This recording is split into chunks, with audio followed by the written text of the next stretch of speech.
Right, well, work's done, so let's get comfy. Let's get some good stuff up in this laptop. Yeah, that's what I'm talking about. Don't tell me about it. Don't tell me about it. Wait, no, wait. Hasn't this cliche been done to death in all these YouTube videos?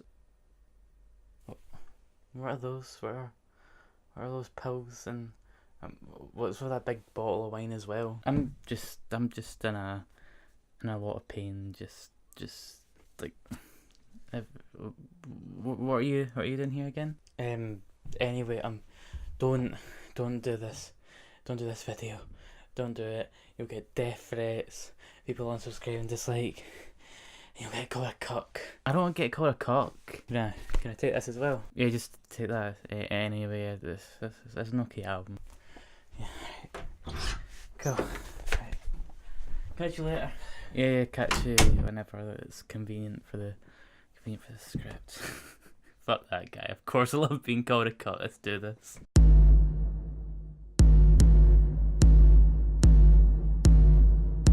Hello and welcome, I'm Liam the music reviewer, and if you didn't know, I like Death Grips just a wee bit.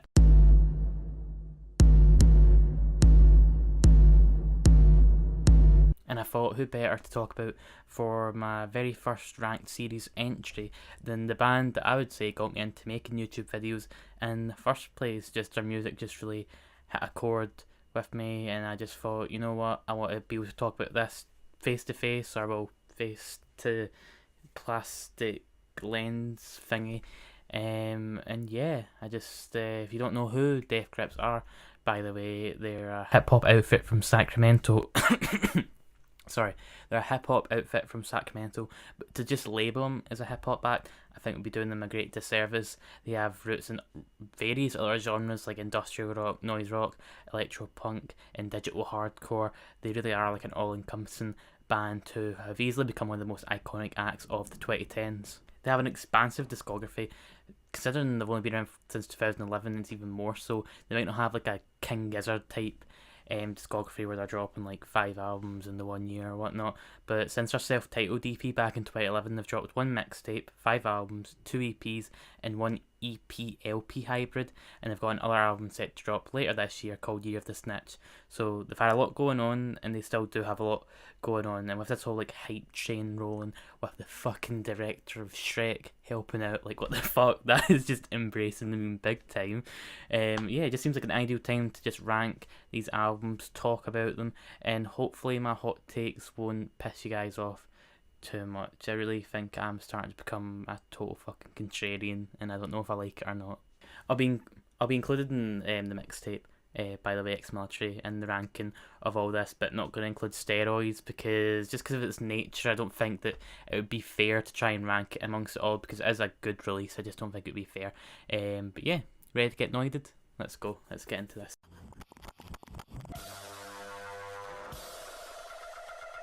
Don't feel good to ride a bus. People need to get picked up. What an iconic line from an album that, yeah, sadly I think is the weakest out of the entire lot. Yep, their weakest record, but I don't know, like, but like a big old but. It's still a great record to me. Would not call it bad, and if anything, it probably is like a good starting point for some people. Maybe not the most accessible, and if anything, it is very experimental in a lot of ways. But there is like some sort of like kind of weird beauty to it. It's a weird kind of like attraction, and I think a lot of that comes down to some very odd choices, like the Bjork vocal samples. Bjork sent some samples into the guys, and they just worked with it, and for the most part it works well. It does bring with it one of my gripes about the powers that be in that is that the vocal samples on subsequent listens, I feel that they almost border on being a gimmick. Not so much so that I don't like this album at all, just that it's something I've noticed, and I think it starts to kind of get almost a little bit repetitive, I've noticed. The second half of this, the first half, by the way, Fellas on the Moon, second half being Jenny Death. I think Jenny Death's a lot stronger, mainly because maybe I like the punk sound of that a lot better, and it's like wholly original, like wholly Death Grips. Yeah, being a double album, I do think the run time just kind of like it serves against it. It's like an hour and 20 minutes, which isn't overly long, but it does seem like some of the ideas started to kind of like go back in and of itself, and I just think that sometimes it can be a bit of a challenge to go through this. Sometimes you might feel yourself wanting to listen to one half of it and the other half just maybe another time, really. I think if I was to have actually ranked this separately, the next album I'm going to talk about would have been sandwiched perfectly in between Fellas on the Moon and Jenny Death. Now, the Powers That Be followed up an album that we'll talk about in just a wee bit, where his presence wasn't quite there, that people wanted more of him, and definitely on the Powers That Be, he is far more of a vital role, especially on tracks like On GP. Sorry that I'm just harking on a few of these songs, these are definitely my favourite ones. You just see a side of MC Right here that just like breathes new life into this music. He's very confessional about how he's feeling. I think whenever MC Right is confessional, I do think that, yeah, it's just I resonate with it a lot more. It's just a hashtag relate. And when he's talking about like mental health, and he's talking about like how he feels so depressed and so suicidal, it's not joyful subject matter by any means, but it's just, this album in general is just strangely gorgeous. And while I have mentioned this is like a double album, it does deserve to be kind of commended in a way for just the duality of the sound here, how it kind of goes from being just this kind of like electro punk to just full on punk. It's good that there's kind of like a lot of diversity for the most part when it comes to this album, with the Bjork vocal samples, how they just go just hard as fuck on the second half of it. But I do think that when it comes to me coming back to all these albums, some have grown on me, some haven't, some have kind of went off me a wee bit, and the Powers That Be sadly is the one that kind of falls kind of flat more than any other of the albums that Death Grips have produced. That being said though, it's definitely worth checking out. I still rate it highly. Considering if we're going to use arbitrary numbers here, I would still give this an 8 out of 10. Every other album we talk about is going to be 8 out of 10, or even more if you want to know any more about that. Album of the year, looking at it again.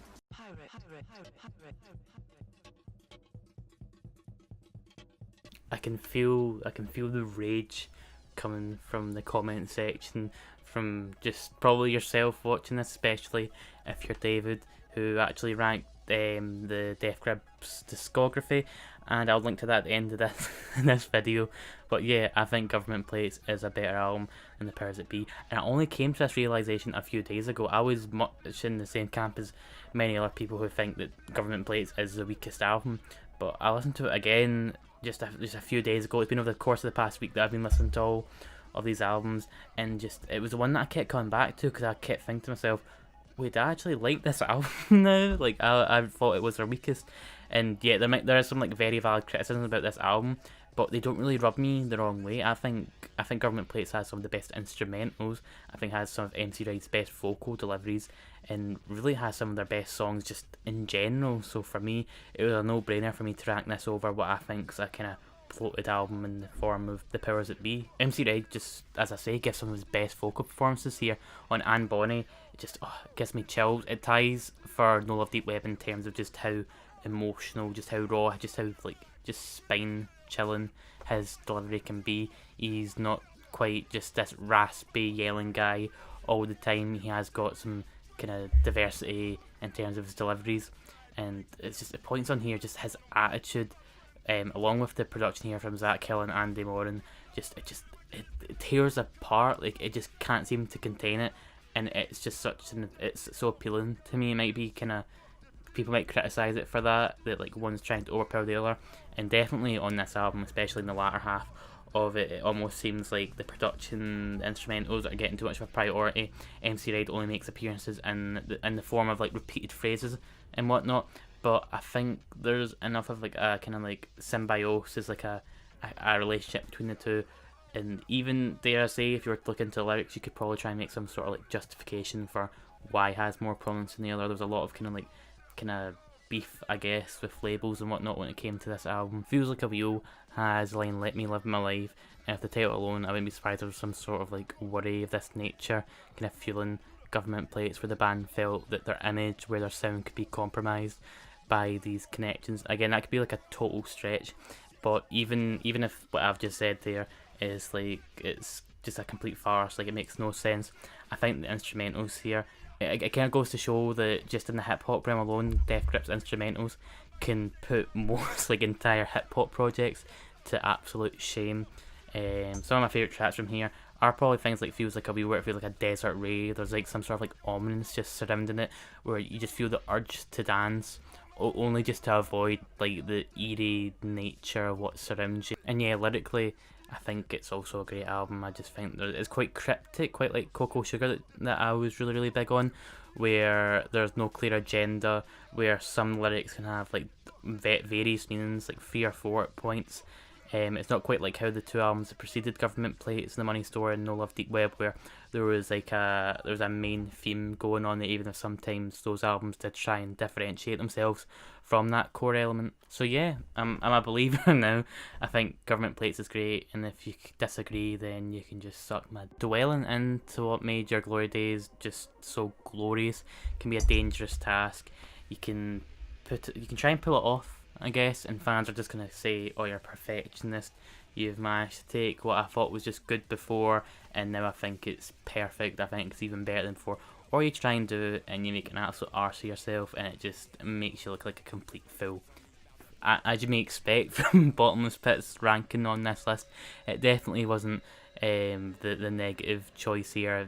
Bottomless Pit is definitely an album where Death Grips were trying to do various things that they'd done before, but it all just came together and just resulted in what I think is just a very kind of devilishly like gorgeous album. I guess I said the same thing about Government Plates and about The Powers That Be. I think I just said the same about kind of their whole discography in general. There's some sort of attractiveness to their music despite how against the curve it's trying to be.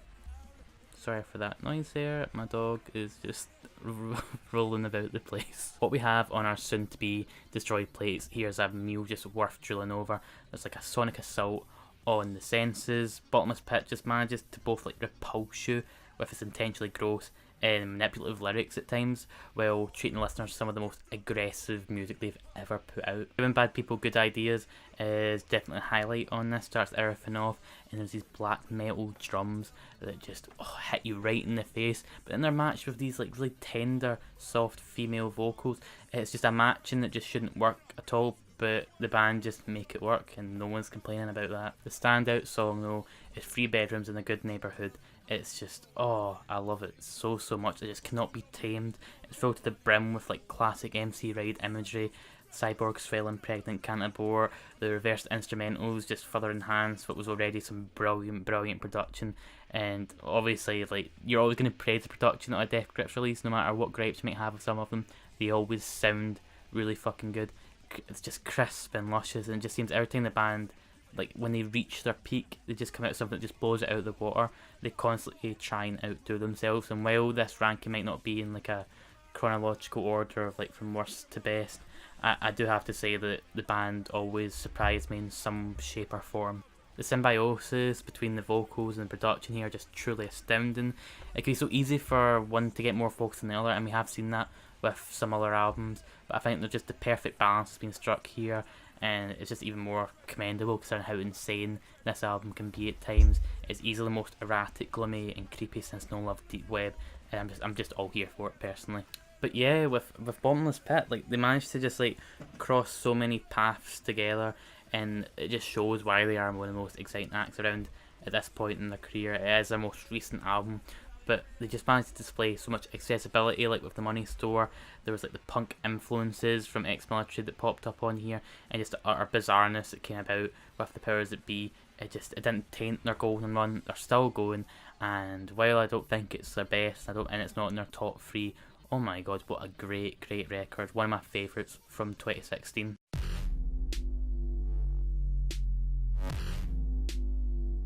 I'm not sure if this would be the hottest take from my entire list, but yeah, I'm just a total fucking sucker for this mixtape, and sorry for swearing so much, but it's pretty happening. It's not like I'm going to get demonetized anytime soon. But yeah, this wasn't my first experience with Death Grips. That goes for the next album on this list. I wonder what that might be. But just the sheer rawness and DIY attitude of Exmilitary just means it's top 3 for me. I guess DIY might not be like the most appropriate word to use for this, because there's a lot of sampling, there's a lot of like usage of just material that existed long before here. But I do think this was just like the start of a practice that Death Grips would just continue to use throughout their entire career, and they use it very well here. It's never just using sampling for the sake of being weird or like off. Like the first song, Beware, starts off with this like Charles Manson narrative that just gets the mood perfectly set, and it definitely comes into play with songs that appear on here. It's just this dark mood caused here, where even if you don't know who Charles Manson is, or you're just completely out of the loop when it comes to that, just what he's saying, just how just oddballish the stuff that he's saying is, you kind of know that that's what you're gonna get from this release. Yeah, it's just a great intro, and then it all builds up into Guillotine. Easily the band's most iconic song to date. The production, while it's pretty simple, it just works so remarkably well, and when it comes to just MC Ray's just kind of like scattered mindset and his delivery, it just improves it so much. It's one of the most popular songs for a reason. There's no real like kind of way to discredit it just because it's popular. It's just popular for a reason. While you might argue, you might not like this album as much as other people do, or this mixtape even, but you might try and argue that it laid the foundations and they improved on it. And while I would say there's 2 albums that did improve upon it, that doesn't mean to say there isn't like real reason to come back to this album and to discover why people like herald it so much, and why it was so critically acclaimed, and why people still love it to this day. Clink is one of those songs. It's criminally underrated by people and just deserves so much love. It's essentially like a futuristic fuck the police anthem. Like you would probably assume that just because of the name of the song, Clink. But yeah, just how MC Raid's going about basically like saying it just in his own kind of way, where he's just like, oh, they're a gang of hating pigs who haven't done anything for us. Kind of nodding at just like the brutality of it isn't just a case of them hating them, just being anti-authoritarian for no reason. They do bring in a Black Flag sample, by the way, which is also like a nice touch, and also shows them using samples just for like a very appropriate reasons. And a lot of other tracks, like Clink is a big one for me, but something like I Want It, I Need It, which is definitely kind of one of the more catchier songs on here, kind of just goes to like tie in all these things, like when I said about the whole Charles Manson thing. This one kind of like takes shots at these kind of characters, like drug obsessed, sex obsessed people. They'll do anything they can to get what they think they deserve, to like a really like morally dark area. And with what's happened recently, what we found out at the tail end of last year, it just makes it all the more relevant. And just this album in general, like it feels quite timeless. It is very raw, and it might not be as polished as other releases, but it still stands up on its own 2 feet. Some of Death Grips' most interesting tracks, and just overall just tight as fuck. I just think it's a great re-release that just deserves a lot more love by fans. Hey, no ins and outs. You come out, your shit is gone.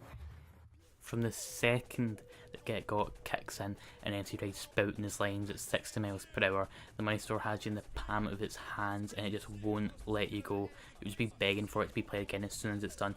And considering the artwork, I think that's pretty relevant. It's just the kind of relationship you have with this record, where you just be having it on loop all the time. And yeah, if you somehow didn't get the memo, the Money Store is one of the most iconic records of this decade, arguably this century, which really just gave experimental hip hop and underground a big push. While I wasn't inspired solely by it, Yeezus definitely was an album that shared a lot of stuff in common with it. Many people try and say that Yeezus is basically just a boneless The Money Store. I wouldn't say that, but yeah, if you end up influencing the influencers, then you must be doing something right.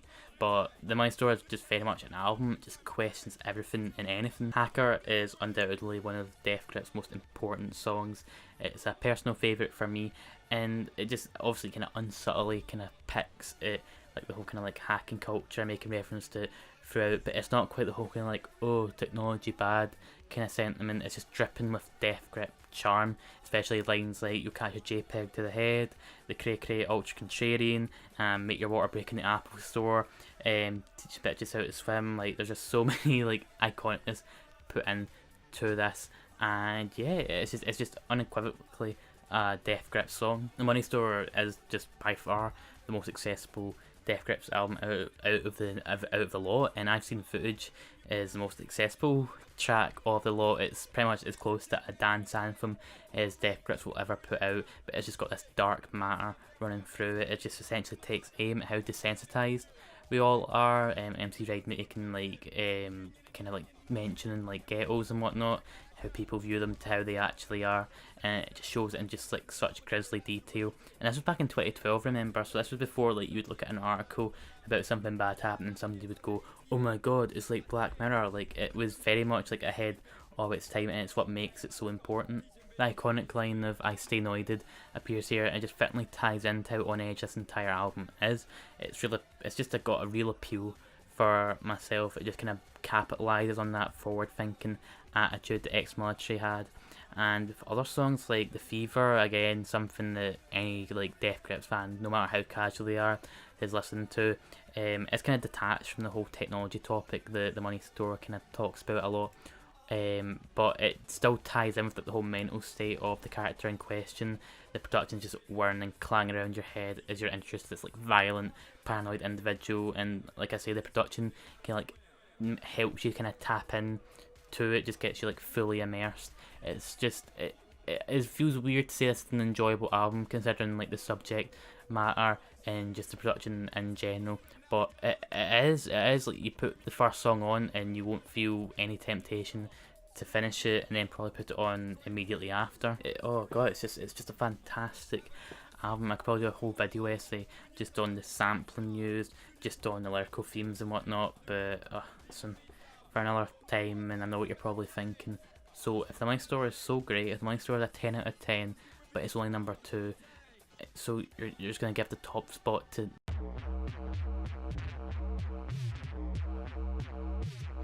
No Love Deep Web. To put it simply, it's just fucking disgusting. All the other rankings in this list were difficult, but I just knew from the get-go that No Love Deep Web was going to be my number 1 choice. It was the second album of theirs that I listened to, and the jump was heavy. The Money Store is an album that, while I wouldn't be totally chill, kind of just like giving it to my mum to listen to, I probably wouldn't be as apprehensive as I would be when it comes to giving No Love Deep Web. I couldn't even show the artwork with it being filled with embarrassment and probably being getting chucked out for just because the artwork is obviously kind of like everyone knows about it, and while you could probably try and say, oh, it's all for shock value, it was all just to build up controversy, the whole bareness of it, just how like it's just unfiltered, uncensored, and whatnot, like it does tie into the album in general. It's not just a way for them to have got a click. I think the reason I love it just so much is just how abrasive, just how blunt it is. Death Grips have always been somebody that's just always kind of in your face, so they'll never like lose your attention at all. But when it comes to like their best opening track, which is on this album, Come Up and Get Me, like it just goes to show like this kind of like, I guess, this era of Death Grips, just how kind of gloomy it all was, why it's my favourite, because everything just sounds so nightmarish and the lyrics just fit so well. MC Ray just absolutely loses it in that second verse, by the way, and it's probably one of my favourite like music moments for me, where he's just going yelling about how he's in Jimmy Page's castle, I'm off the planet, Echo Astro. Like the flow and deliveries on here is always like, MC Ray just never puts in a bad performance. He has good performances, he has great performances, and then he has just performances on No Love Deep Web that are just a cut above the rest. And everyone always brings up how the powers that be like talks about like suicide and depression, which it does, but No Love Deep Web just does it in a way where there's no room for interpretation. The death jazz drum that fuels Lord of Dogs is a series highlight where MC Ray is just showing his hand. He's going, oh, it's all suicide in the hook. There's no room for interpretations. An artly grim song with just every confession moment has you just questioning, oh god, what the fuck am I listening to right here? And the pace of it, just you're not even allowed to question it. Everything is just, you're caught in the headlights, just like, oh god, what am I doing here?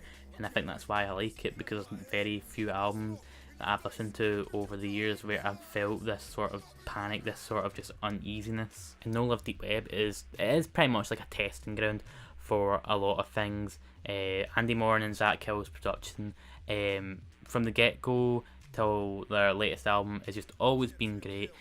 Artificial Death in the West was kind of like a testing ground. Just if we're talking about like a specific track, that was probably the most kind of like where it's trying to experiment a bit. It's always tinkering on over like its 6 minute stretch, and it's always doing so until it just kind of fades away. That could maybe be like an underwhelming finale for some people, but I just think MC Raid makes it a Death Grips classic. Is visceral lyrics just make an appearance for this whole LP, specifically on this track. Just again, just utterly confessional, and it's like a fever dream. The whole thing feels like somebody just like took like 10 tabs of LSD, fucked on a DMT, locked themselves in a room, and what they came out with was no love. Deep Web. Some people might think that it's too messy. Maybe they think it wasn't. It could have been more like, I don't know, like could have been even more experimental. I just I love this record so much. This might be more of a personal choice, and maybe to some people they would have put the Money Store above it. I know some people prefer The Powers That Be. I know some people prefer Bottomless Pit. That is what's so great about discussing Death Grips records. An album with a lot of attitude, an album where I just thought Death Grips were in this mindset that not many acts can pull off. They either kind of like just, there's a downward spiral for them, and they just kind of get lost, and it just ends up being just, I don't know, like maybe bloated, or just like there's not much of a focus, but it's just really sporadic. This album's just, it's doing so much. It does it so well. I'm kind of rambling now because most of this was kind of unscripted, bar a few notes. But yeah, just I hope you guys liked this video. I had so much fun making this. I had fun doing the opening skit as well. I hope you liked that. But yeah, let me know what you guys think of Death Grips. Let me know what your rankings are down in the comments below. And yeah, I'll see you guys soon. As always, stay safe and stay hydrated.